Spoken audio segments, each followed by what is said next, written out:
L'essenjo du dernier voyage du ministre russe des Affaires étrangères Sergei Lavrov en Afrique. C'est quand même assez important et à chaque fois, dans chacune de ces destinations, il y avait un message assez subliminal qui passait notamment à l'endroit des puissances occidentales, que ce soit en Guinée, en République du côté du Congo-Brazzaville, où c'est d'ailleurs imposé, du moins il a donné la position de son pays sur la question libyenne au Burkina Faso. Il a effectivement convoqué les liens historiques qui lient son pays notamment aux États africains du côté du Tchad, où on a vu clairement une orientation assez claire et palpable désormais du régime du président Mahamat Idriss Déby Itno, qui veut clairement approfondir en tout cas cette coopération militaire avec la Fédération de Russie. On va suivre des extraits en tout cas de M. Sergei Lavrov, qui est revenu en tout cas, qui à chaque fois, je vous l'ai dit, mettait un point d'honneur autour de la bonne santé, de la coopération en tout cas entre la Fédération de Russie avec le continent africain. Quelques minutes à N'Djamena, la capitale du Tchad, alors qu'il était encore ce matin au Burkina Faso, à Ouagadougou. Il a rencontré non seulement son homologue des affaires étrangères burkinabé, mais également le président de la transition, le capitaine Ibrahim Traoré. Après la rencontre avec ces deux hommes, il s'est présenté face à la presse, et là où il a pu réitérer le soutien de la Fédération de Russie auprès du Burkina Faso dans le cadre de la lutte contre le terrorisme. Le vice-ministre russe de la Défense, Younous Bek-Evkourov, s'est rendu hier au Burkina Faso pour une nouvelle visite. Il aborde régulièrement avec ses collègues burkinabés des objectifs pratiques. Des instructeurs russes travaillent également au Burkina Faso et leur nombre augmentera. Parallèlement, nous formons des militaires et des membres des forces de l'ordre burkinabé en Russie. Donc ce volet de notre coopération est très concret et bien développé. Je n'ai aucun doute que grâce à cette coopération, les foyers de terrorisme qui demeurent au Burkina Faso seront éliminés.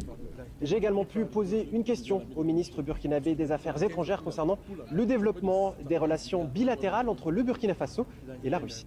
Comme vous le savez, nous avons une coopération qui a pris un nouvel envol depuis ce dernier sommet dans divers domaines.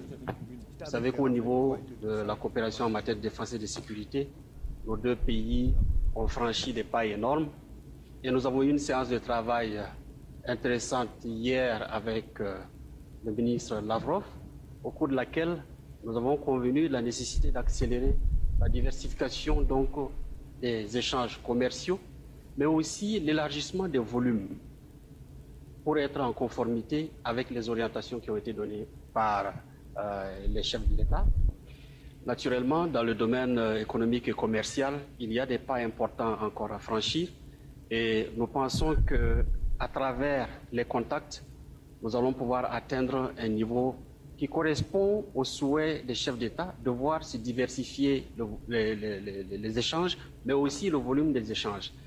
Et nous avons hier, au cours de notre séance de travail, demandé à ce qu'au niveau de l'ambassade de Russie, il soit mis en place très prochainement des services consulaires pour faciliter donc les échanges des délégations. Au niveau politique, je terminerai par là. Nous avons un accord cadre qui avait été signé en 2017 et qui définit un ensemble de secteurs et qui va nous permettre de mettre en place un instrument plus efficace de consolidation des accords sectoriels, mais aussi de suivi des actions qui vont être mises en œuvre dans le cadre de notre coopération. Le chef de la diplomatie russe a également évoqué les tentatives d'influence américaine sur le continent africain. Je vous propose d'écouter sa réponse à cette question. Les Américains n'arrivent toujours pas, et on ignore s'ils y arriveront un jour, à se débarrasser du syndrome de toute puissance et d'impunité. Ils se considèrent en droit de demander des comptes partout dans le monde, en racontant aux pays d'Afrique, d'Asie, d'Amérique latine, d'Europe bien sûr, comment ceux-ci doivent agir au niveau économique et politique, et comment ils vont coopérer avec les États-Unis contre tout concurrent que les États-Unis auront désigné comme tel. Ils mesurent toutes les relations extérieures à leur aune. Qui est pour les États-Unis, qui est contre les États-Unis. Par conséquent, cela ne nous concerne absolument pas.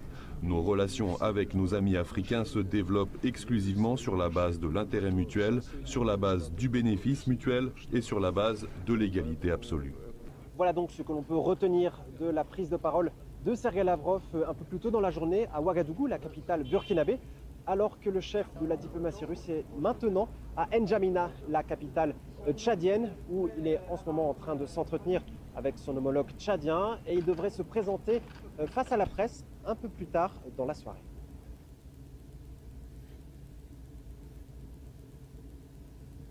Ministre.